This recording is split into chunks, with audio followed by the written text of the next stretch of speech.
It's not nice to eavesdrop, but it's fun. So let's check in on the comedy of errors at the Baxters. On the little things in life. Brought to you by Final Net. Gives your hair a great, long-lasting hold.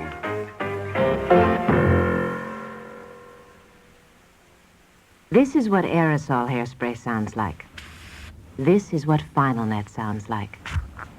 The big difference in the way they sound is the big difference in the way they work. Final Net is not an aerosol. It's concentrated to give you a great long-lasting hold. There are no wasteful propellants. That makes it economical, too. 8 ounces of Final Net go as far as 24 ounces of aerosol hairspray. You get a great hold at a great price. Final Net, the first sensible alternative to aerosol hairspray. In my house, we've got a fully automatic kitchen.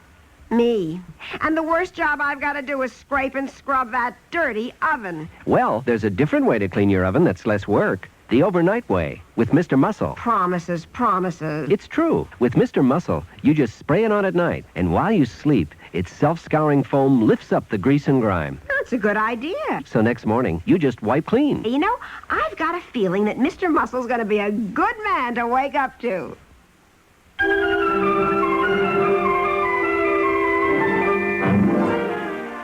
Excuse me, miss. Oh, could you wait on us, please? Oh, honestly, come on, let's go up the 4th floor, dear, and look for something in the men's department for your Uncle George. Come on, dear, come on. Come on, take your handbag. Oh, yes. What's the matter with you? In a crowd of shoppers like this, no matter where we stop, you set your handbag on the counter and walk off without All it. right, I know. I've got it, dear. Hey, now. there's a package slipping out from under my arm. You better grab it. Which one? Hey, look out, look. Everything will it. fall. All right. The long box. I've got it, dear. It's a tie box. I've got it. Oh, listen, please. I've had it. I've got to go sit down somewhere. Well, the lounge is on the 7th floor, and it'll take us 15 minutes just to get into an elevator to get up there. Boy, I admit, man of the weaker sex, I'm in a state of collapse. We haven't even finished shopping. Now, chin up here. My chin is up. It's resting on a mountain of packages. Come on this way. That doorway says stairs. Let's go through here. You can sit on the stairway a minute. Oh, yeah, good. Yeah. Yeah. Whew. And I'm so hot in this heavy overcoat. Well, take it off, dear, and carry it. I can't carry my coat and the packages, too. Now, be careful. Don't just dump the parcels down on the stairs like that. One of them has a travel clock for Aunt Martha, and it's breakable. Oh, gee. Honey, I'm just as exhausted as you are. Now, let's see. Where's my shopping list? Oh, no, you're not. You got a sparkle in your eye like a Notre Dame football player, and you charge through these crowds like a quarterback.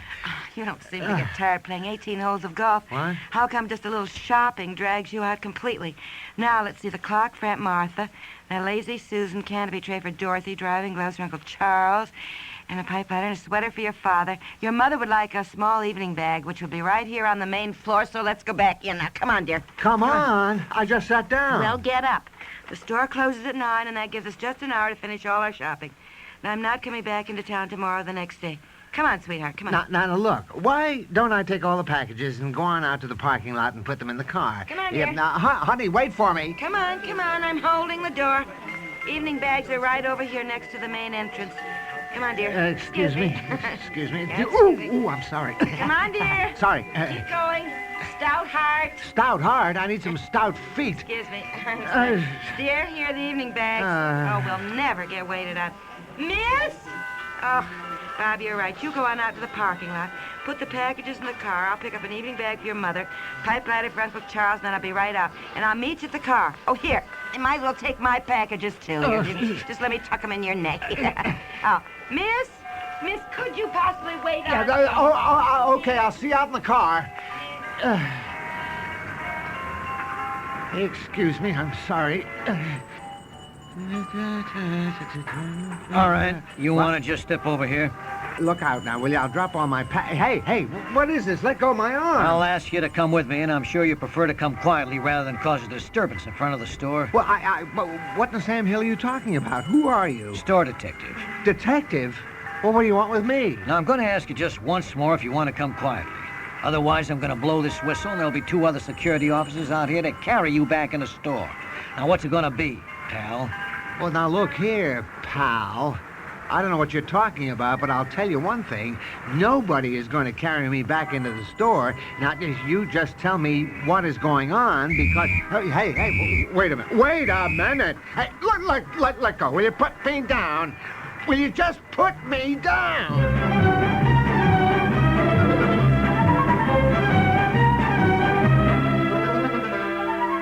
How? You want to give me your name? I'm not going to give you anything. I demand to see the manager of this store, and I'm going to hand him a nice little lawsuit, dragging me through the store, hauling me up here to the office. You got a record? Record? I don't need any record of it. I can testify myself that you stopped me outside the store, then these two gorillas pounced on me. You got a prison record? Ever been in jail? What? Who do you think I am? I think you're a shoplifter. Maybe one that hasn't been caught before. And I'm going to tell you fairly and squarely that if you produce the evidence yourself without being searched, things will go a lot easier on you in the long run. If, of course, this is your first offense. Well, I don't know what you're talking about. I really don't. Honestly, first offense. Okay, if that's the way you want to play, reach in that shopping bag and pull out the alligator handbag you slipped in. What? You mean this? Well, it's my wife's handbag. Yeah? Yes, she's always laying it down on the counter and walking off, so I thought I'd teach her a lesson. I picked it up and waited for her to miss it. This is your wife's handbag? Certainly. I gave it to her several years ago, 2 years ago, and by gosh, for a man who has been a charged customer at this store for 15 years, to be put through this ridiculous and humiliating This is your wife's handbag? After 2 years, it's still stuffed with nothing but tissue paper and contains nothing but the price tag? Yeah, well, you mean that's a new bag? And it was in, my shopping bag? Well, I don't know how it got there. I know how it got there. I saw you put it in myself. Well, I thought it was my wife's handbag. It looks just like it. Sure. I told you I picked it up to teach her a lesson because she's always setting her bag down, and I thought Yeah. You told me all that. Well, it so happens to be the truth. My wife can vouch for it. Yeah. Oh, my wife! She's probably standing out there freezing to death in the parking lot wondering where I am. I've got the car keys. Yeah? Okay. Bring her up. How long you two been working as a team? You're not dragging my wife up here. Dragging may be just the right word. I understand she put up quite a fight. One of my men had to go to first aid. If this is the first time you two have been picked up... Now, listen.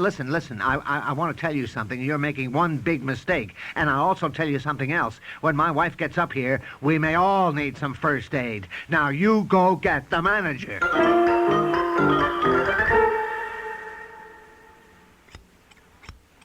Hi, I'm trimming my little girl's hair. Mine was the same beautiful chestnut color once, before the grays started sneaking in. But I discovered Loving Care color lotion from Clairol. It covered my grays without changing my natural color. And it has no peroxide. Loving Care made my hair shinier and softer, too. Our hair looks almost alike now. Except mine has no bubble gum in it. Loving Care color lotion from Clairol. It's good for your hair. Do you think all antiperspirants are basically the same? Well, Ban Roll-On antiperspirant may just change your mind. Take effectiveness, for instance. Tests have shown that Ban Roll-On antiperspirant will actually help stop wetness better than most leading sprays.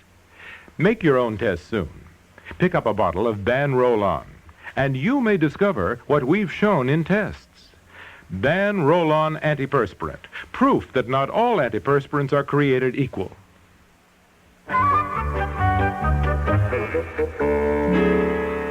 Well, my goodness, you two certainly had one exciting evening. I was beginning to worry about you. I knew the stores closed at 9. The manager, when he finally showed up, apologized all over the place. And I think if it hadn't been Christmas time, we'd have sued the store. Yes. But I tell you, when that detective hauled out that brand new alligator handbag and showed me the thing filled with tissue paper and the price tag. Well, it was just like mine, dear. Almost no difference, and mine still looks new. You know, it's very easy to see how you made a mistake. Now, come on out to the kitchen. I kept dinner warm for you. Oh, you can good. eat while you tell me about it. Oh, there's a whole bunch of Christmas cards that came today. They're on the hall table. Now, come on out. All right, Okay. thank you, Aunt Maggie. Bring the cards, dear, and Yeah. we'll open them out here. You know, it was pretty dumb of you to take my handbag, or what you thought was mine, and stick it in the shopping bag. Well, I told Read. you I wanted to teach you a lesson. Well, you're just lucky it all worked out this way. Are That's all you I two coming out to eat? I have Okay. everything ready. And I'd like to see what you bought tonight. Oh, yeah, bring the stacks, dear. Yeah. I got a travel clock for Aunt Martha. It's in that box over there, Aunt Maggie. Martha? Oh, good heavens, a travel clock. She never goes anywhere. Well, maybe she will now. And I got a Lazy Susan canopy tray for Dorothy, who never entertains now that I think of it. Well, you got gloves for somebody. Everybody wears gloves. Yeah, but now I seem to remember I got that pipe lighter for Uncle Charles, and I think he stopped smoking, even pipes. Oh, dear.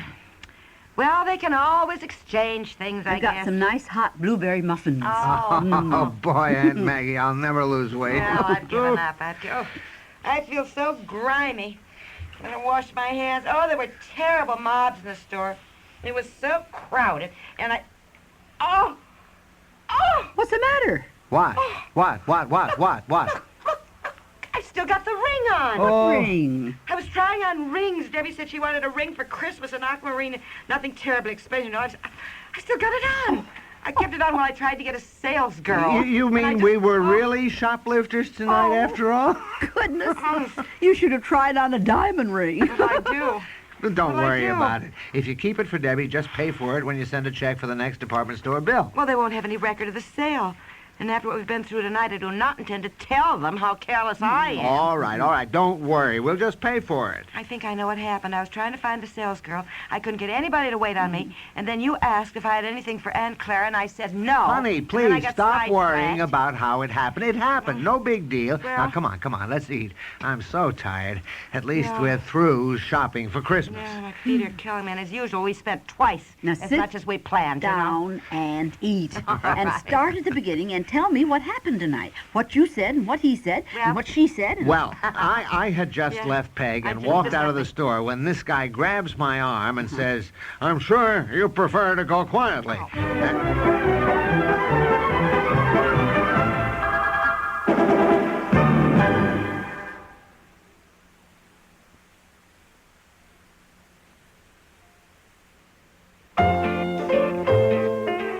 The Little Things in Life with Peg Lynch and Bob Dryden and Margaret Hamilton as Aunt Maggie was written by Peg Lynch, directed by Warren Somerville, produced by Dick Cox and Peg Lynch, and has been brought to you by Dan Roll-On, America's leading roll-on antiperspirant. I'm Charles Woods.